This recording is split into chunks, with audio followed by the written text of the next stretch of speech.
চাইলে 2-10 বছর আগেও বহু টাকা পয়সার মালিক আমি হইতে পারতাম, কিন্তু আমি ওই নাই কেন জানেন? কারণ অবৈধভাবে টাকা কামালে এই টাকা থাকতো না। আপনিও জানেন, আমিও জানি। এই কারণে আমি অবৈধ কোনো ব্যবসা বাণিজ্য কারোর সাথে শেয়ার হই নাকি। আমার বন্ধু বান্ধব সবাই আমার বলছে, কয়েক কাম কর, আমরা তো ব্যবসা বাণিজ্য করি। আমি তোমরা যে ব্যবসা বাণিজ্য করো 2-10টা বন্ধু বান্ধবের মধ্যে 3 জনে করে ভালো ব্যবসা, আর বাকি 9 জনই করে মনে করেন আছে না অবৈধ ব্যবসা। তো যারা অবৈধ ব্যবসা করেন তাদের সাথে আমি মিশিও না, চলিও না।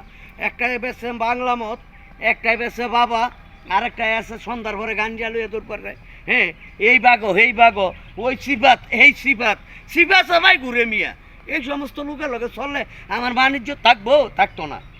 আর লগে থাইকিয়া, লগে খাইয়া, লগে চললিয়া, এই লগের জন আপন যে একের কাছের লোকটা না, হ্যাঁ এই অলগস্ত চুরি হান্দায় দেয় মিয়া, সত্য কথা কইলাম।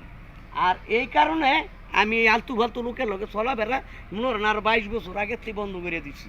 আমার একটাই নেশা, নাটক লেখো, পরিচালনা করো, নিজে একটা ভালো পাঠ চরিত্র থেকে অভিনয় করো, আর মাঝে মধ্যে কি নিজে গান লেখো, সুর করো, গান গাও।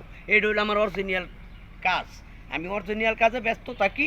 যদি আমার ভিডিওটা ভালো লাগে লাইক কমেন্ট দিবেন, আমার পাশে থাকবেন। আসসালামু আলাইকুম।